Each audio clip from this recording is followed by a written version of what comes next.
Hello, Internet, and welcome to episode 234 of Verbal Graffiti with your host, Brian Glass, a.k.a. the B-Man, the People's Degenerate. That pause before the beginning of this episode was because I felt a sneeze coming on, but it didn't come to fruition, so now I have that weird itch in my nose, but I didn't. It's a weird feeling. When the sneeze doesn't, it comes up the nostril, but it doesn't come all the way out the throat. That's a weird sentence right there. Let's move forward. My mind is all discombobulated, although it is focused, because on my mind right now are jigglers. A specific pair of jigglers that I saw on Monday night. And it's odd. I find it odd.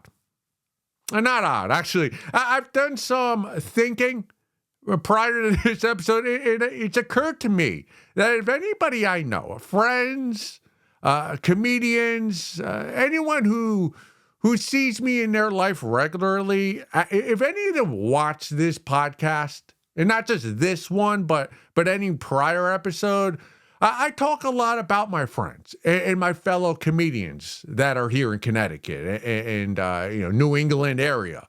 So, and sometimes I talk about their lives. I try not to say their names, but I speak, I paint such a vibrant picture that it's pretty, if you're the person I'm talking about, you know I'm talking about you. So, if any of my friends or comedian friends were regular viewers or listeners to Verbal Graffiti, I wouldn't have any friends in real life or in comedy because everyone would cease to associate with me because I have a big mouth. Not big, but just I talk a lot about other people in my life, and they might not appreciate that. But again, I care more about you than I do the people in my actual life, so that's what we're going to do. But I was out doing, as I always am, Monday night, just an open mic. The Kindness Garage, it's a weird setup, but it was a warm evening, right? It's not getting dark here till 8 p.m. And there's this guy who I'm friendly with. He's a comedian. He's very funny. Not going to say his name because I'm going to talk about his fiance's boobs. I think it's his fiance, or maybe it's his wife. They're a little younger than me. So they're probably, I don't know, early 30s, more likely late 20s.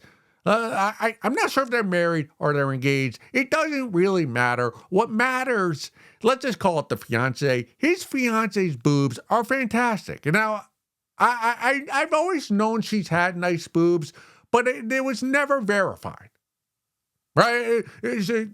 Just her figure, whatever top she had on. I knew she had boobs, right? But I didn't know, not enough to talk about them on the internet.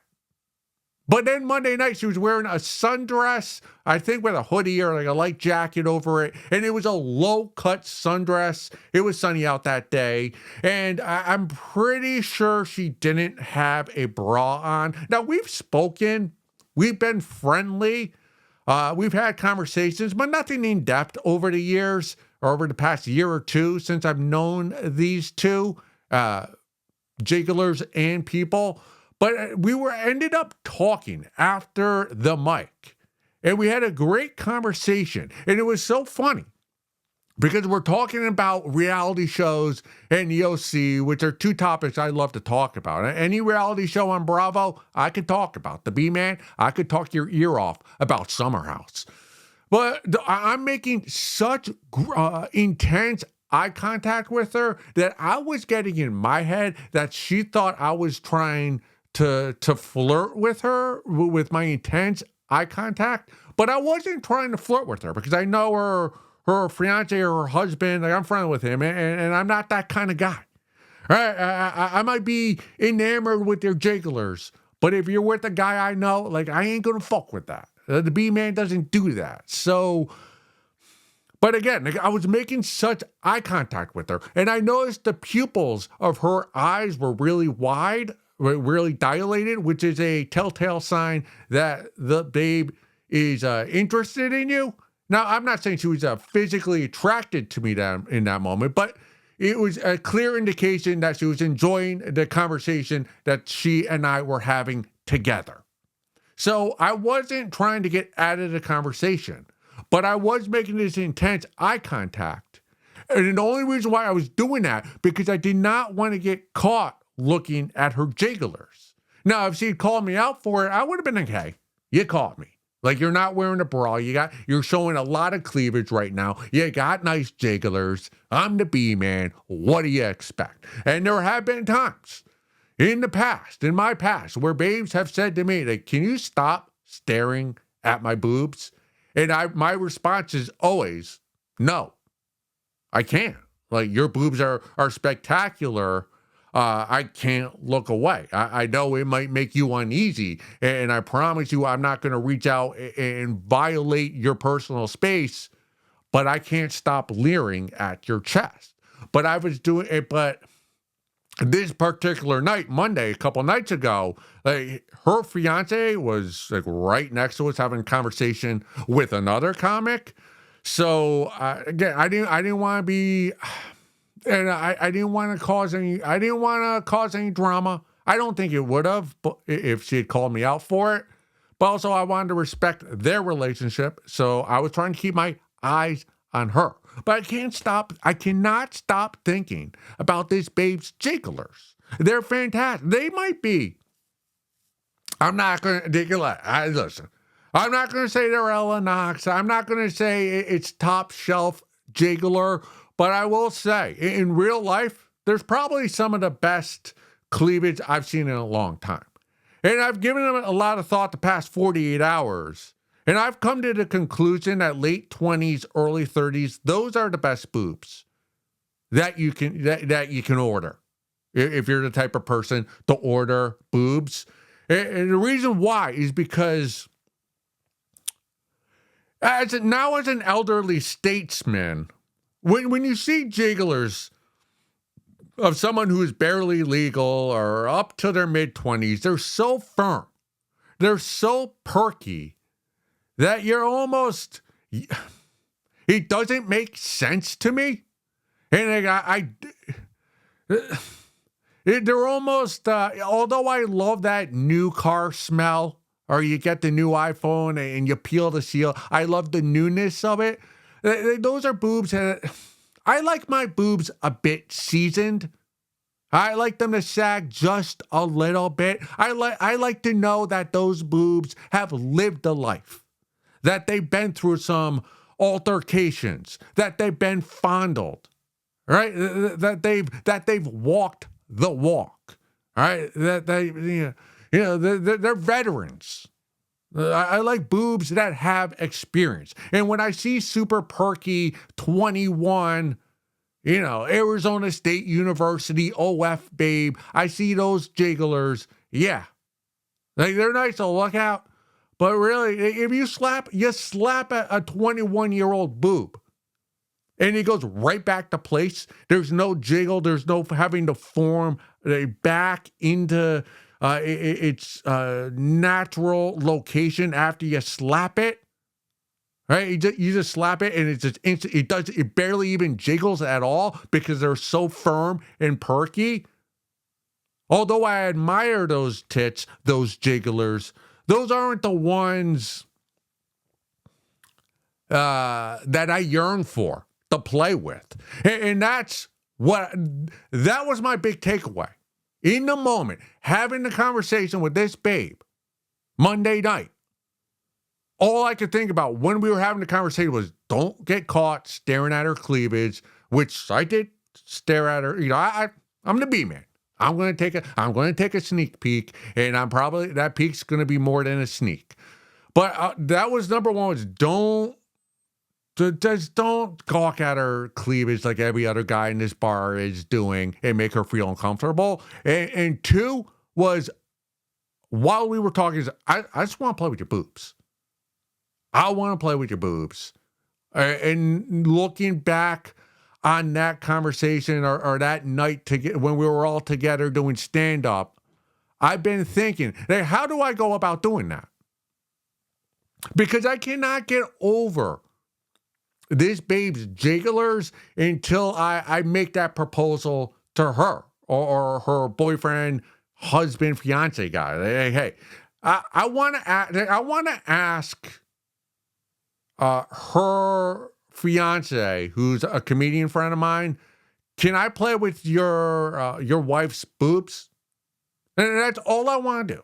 Like I don't want to have sex, and I don't want any BJ's, hand jibbers. I don't want any fluid. Actually, fluids would be nice, but I want to play with the boobs. I want to nibble on the tits. I want to slap Mr. Perfect on them. That's my penis. I want to slap those jigglers with Mr. Perfect. Hawk my dick on them, and that's it. Walk away, and then I could be done. Being enamored with her boobs. I gotta get it out of my system. Now, the question I've been trying to, formulate a way in my head to go about asking her husband, comedian, hey, can I play with your fiance's boobs? And then also, it's like, is that rude of me to go to the husband or the husband to be? Like, is a more proper way to go about it is to ask her? The problem I have with that, the way of going about it that way, that going straight to the babe with the jigglers, is I feel as though if I ask her, like I'm going behind the comedian's back, and I don't want to do that. Bros before hoes, right? Isn't that a slogan from back in the day? Probably why I'm single at 42, because I really took that to heart. But if I go to her, I go, hey, can I play with your boobs? A, if you're okay with it, and if your husband is okay with it. Again, that would make me feel a bit sleazy doing that. So I believe the way to go about it is to ask the husband, hey, your wife, like, she's got nice jigglers. Do you think I could just play with them? And again, no, just play with them. Maybe hawk my dick loogie on them, but no insertion. Just, can I do that? If she would allow it? Maybe that's the patriarchy in me. Maybe that's the misogyny, misandry. Don't know the difference between misandry and misogyny. I'm pretty sure I have both. So it doesn't really matter the difference between the two. But these jigglers are just like they've lived. They honk. A sundress. I'm guessing they're D cups. Right? They're not super perky, but they're not hanging either. They're there. They're begging for a guy like the B-Man to come out and grope them. You ever see a pair of jigglers that you see a pair of jigglers that are yearning to be groped? Or at least in your head, she would love it if the B-Man came up and groped her jigglers. She would love it. Right? Sometimes, honestly, that's actually why I'm not. I'll take a what do they call it now? They have a term now for breast implants. Luxury tits. Or whatever. You get breast implants, they're so perky that almost they don't really look natural to me. So yeah, I'll play with them, but they're not my first choice. I like them to be a little just floppy, right? Like when you slap it with Mr. Perfect, how it kind of goes back and forth like a grandfather clock, right? It takes a while to settle back in place. That's the kind of boob I like, right? And this babe has these boobs. But again, she's taken. She's with a great guy. And I don't want to interfere to that. But I do want to play with these boobs. So that's a dilemma in the B-Man's life right now. There are a pair of jigglers out there that are, in my vicinity that I cannot have access to. And that is the torture that is my life. Spring in Connecticut. You go outside, everybody's wearing sundresses. They got the cleavage out. Can't touch them, right? You touch them, you're called a pervert. The police are called. You are arrested. You lose your job. You lose your... Yeah, honestly, it's, beyond all that, it's just it's the wrong thing to do. You can't just go groping jigglers all willy-nilly. That's the wrong. That's not what an upstanding citizen should do. That's why I don't do it. But I'll think about doing it. And again, I applaud myself for not groping her or anybody. You ever go out and you don't grope a babe, and then you don't get nobody thanks you. Hey, hey, good for you. Good on you. All right, we were out at that bar. There were a lot of babes there. The jigglers were flowing, and you kept your hands to yourself. Good for you. Good for you. Nobody gives you a pat on the back. I'm proud of you. You didn't touch any of those jigglers in there, right? There were a lot to be touched, and you controlled yourself. Right? That's not an easy thing to do, but you did it. I'm proud of you. Maybe that's just what I want. Maybe I just gotta pat myself on the back. But man, amazing jigglers. Amazing jigglers. And it's funny because when I was younger, my friend, when I say younger, I say probably college years. Because I didn't get any sniz in high school. So yeah, college, post-college, a lot of my friends had hot girlfriends, and we would share nudes that we would get with each other, like from babes that gave us news, like, hey, check this out.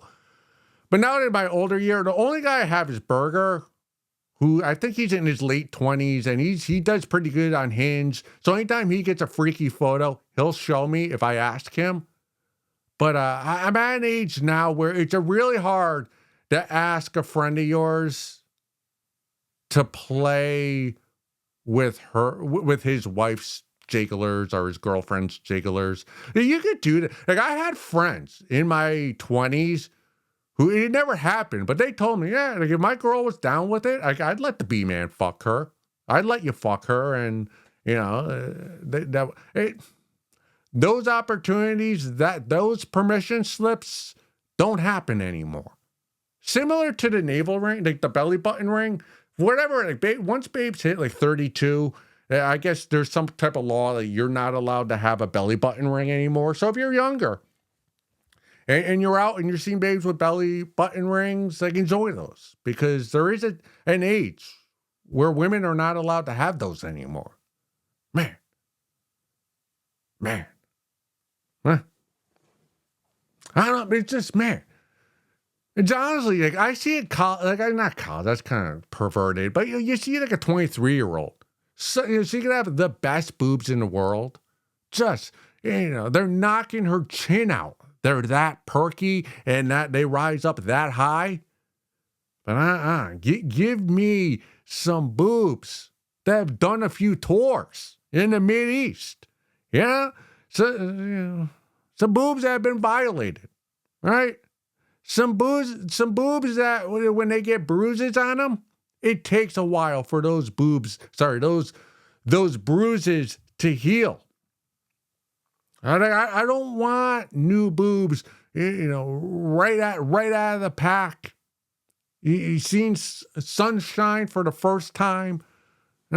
Give me some that are a bit weathered, like not completely broken. Nipple, the boobs, down by your hips, but like right here, all right, boobs that have, they know their best days are behind them, but they also know, with enough rest and enough electrolytes, they can play in the game.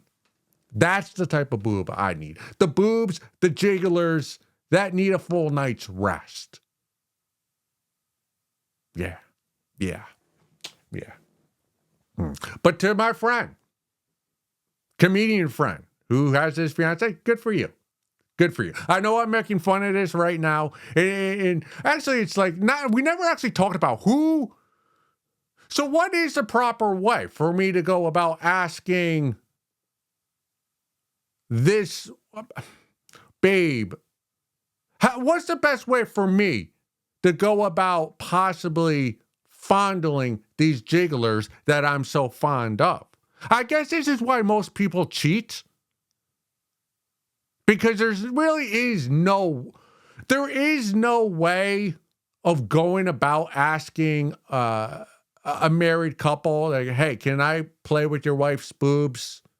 Like, there's no right way to go about doing that, unless you're in some swingers club where it's to be expected. But in the real normal person world, there's really no way to go about doing that. So I guess the proper way to go about doing that is when you're drunk together. I think we had a Reddit post where, like, there were married couples and they were at a concert and the wife was drunk and she just kind of put her hand down the other husband's pants, and that's how they started fondling each other. So I guess you kind of start where you're drunk together. You cop a feel, and if you don't get slapped away, then maybe you slide into the DM afterwards and go incognito and try to cheat behind your friend's back.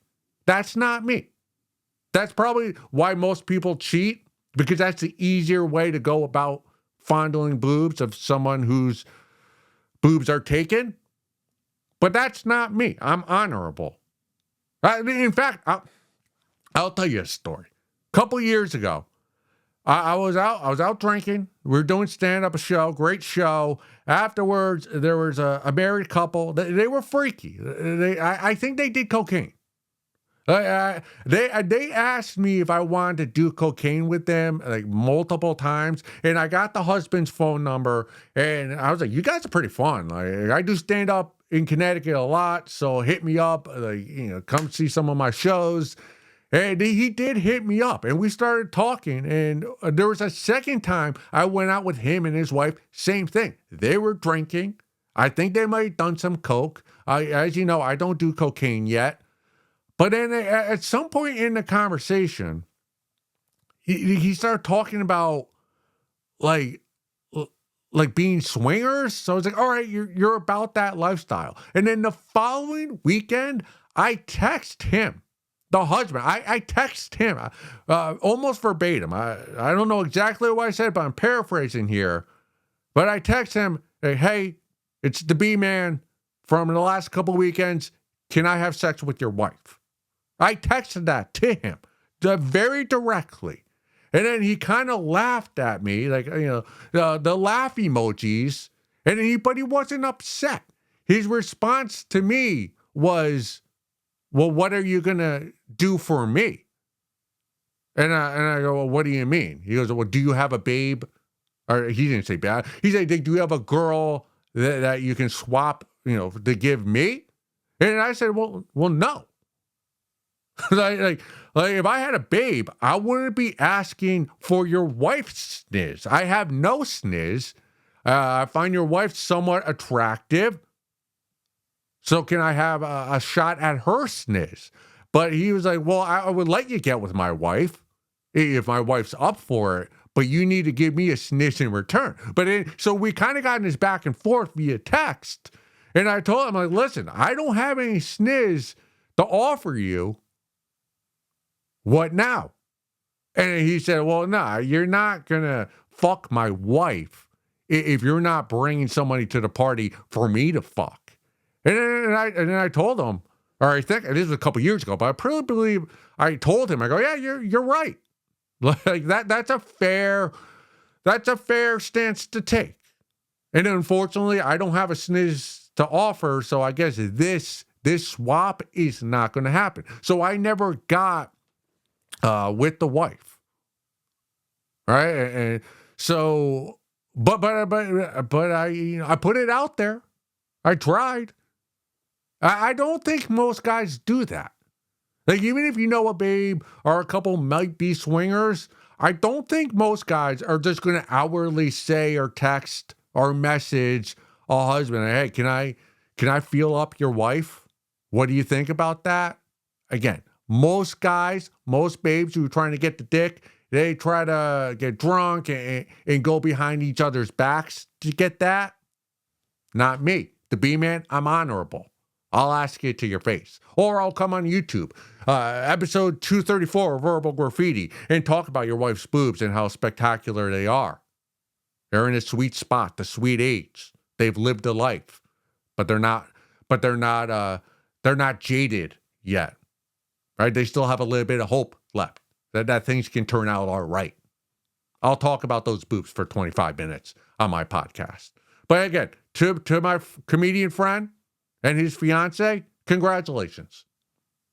Congratulations for having a great pair of jigglers. And to the husband or fiance, husband to be, congratulations for getting to play with those. A tip of my penis to you both. All right, moving forward. This next one comes from, okay. Focus, B-Man, focus. We talked about jigglers. Back to something I found on Reddit. Comes from a subreddit called How to Hack.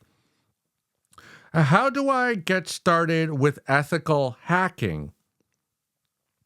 I've always been interested in hacking, but not for any malicious reasons. Just to learn about it. I also recently purchased a Raspberry Pi 4, don't know what that is, to try to get started. Here's my question. What are the best things to buy to get started? As I was thinking about getting into Wi-Fi, packet, deauthentication, and IR scanning tools, would that also be a good start? My apologies for stumbling over all those words. I don't know anything about technology other than some video camera and how to edit. So all this hacking technology, the Raspberry 4, whatever the fuck that is, I've never heard of that before. The deauthentication, this is a foreign language to me. That's why I stumbled over this post as much as I did. I don't get it. I don't get why you want to learn about hacking, but you don't want to do anything malicious with that hacking when you teach yourself how to be a hacker. I was always under the impression that everybody who hacks into computers and does stuff with information does so to be malicious. Those two things kind of go hand in hand. Hacking computers, being malicious. I don't think you can hack into computers without being malicious. Now, I could be wrong. I could be out of pocket right here. Again, I am a technology novice. But I just know myself. Well, I guess maybe, who's Edward Snowden? Yeah, that guy. So if you're hacking computers or governments to get sealed documents to give to the public, I guess there's that avenue you can go with hacking. Is that ethical? I think it is. You may disagree, and maybe I'm wrong, but that really is the only ethical way to be a hacker. Like I hand up, B-Man, I would love to be a hacker.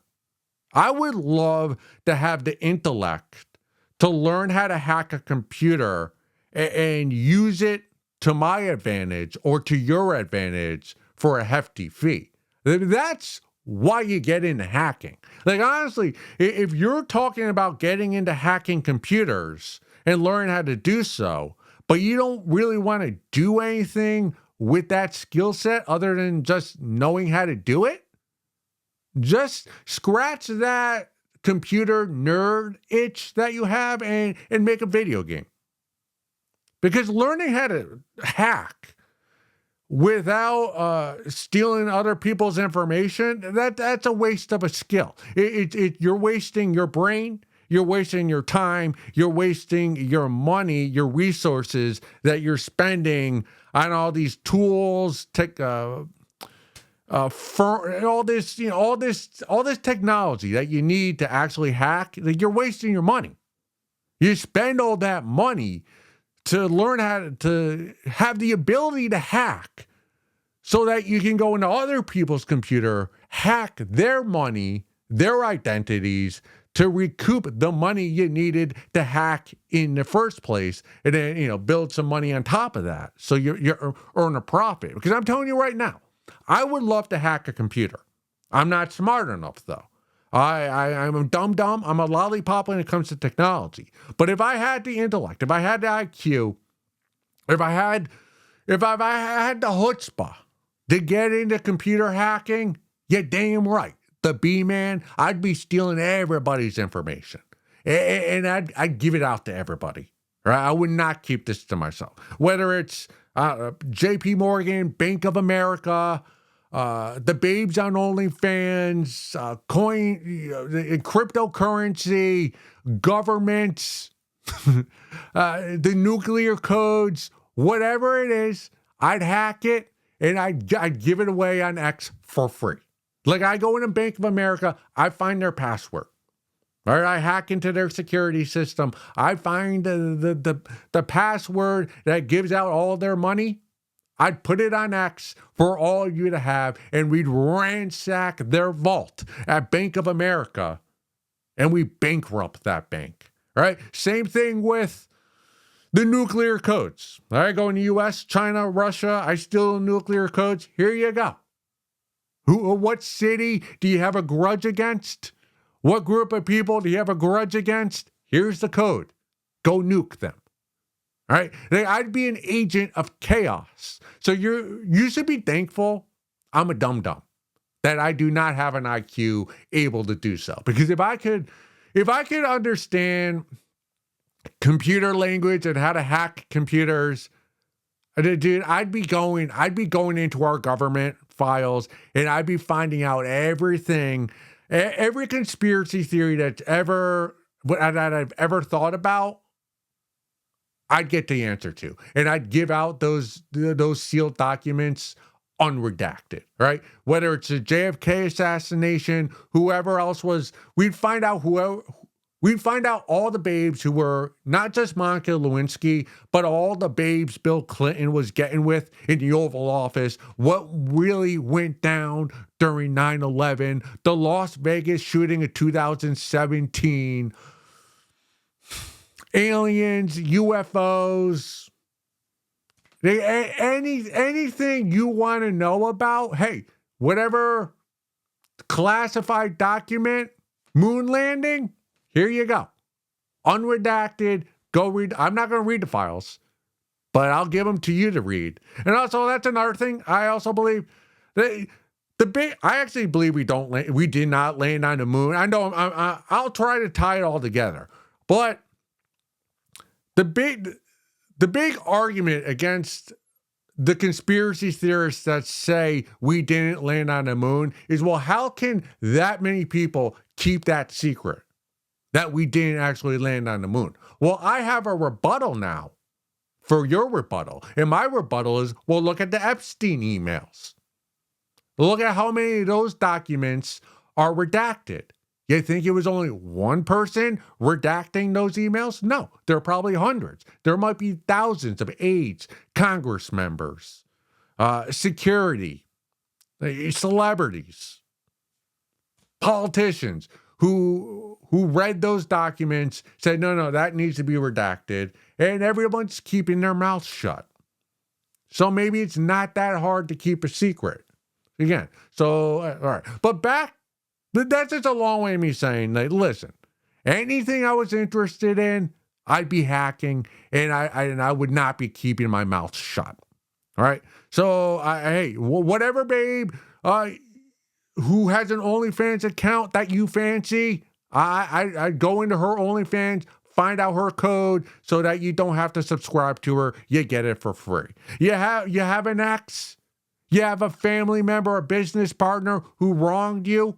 and you want to steal their identity and wreck their their prestige or their money or their status, I'll steal their identity for $10,000. No questions asked. I'll wreck that person for you. I'll erase them from the internet, and I'll give you all the money they had in their bank account. I'm somebody a hacking ability would not be wasted on, because I have a hacker's mindset. I just don't have the intellect, the IQ to meet the mindset. Like, I know if I was a hacker, I'd be hacking everything. I'd be an agent of chaos. I'd be giving it all to you. There would be no secrets ever again. But I just don't have the intellect, which sucks. So we need to instill my mindset into this Reddit poster who has the intellect and the time to learn how to hack. If we could merge the two of us together, we would be dangerous. Unfortunately, we can't do that yet. So we're stuck here. Go suck a fat one.